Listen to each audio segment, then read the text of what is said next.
ഞങ്ങളുടെ രക്ഷയ്ക്കായി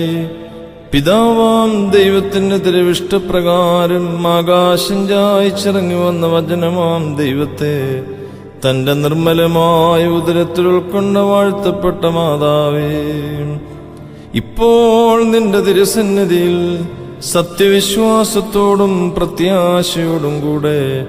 കണ്ണുനീരോടെ പ്രാർത്ഥിക്കുന്ന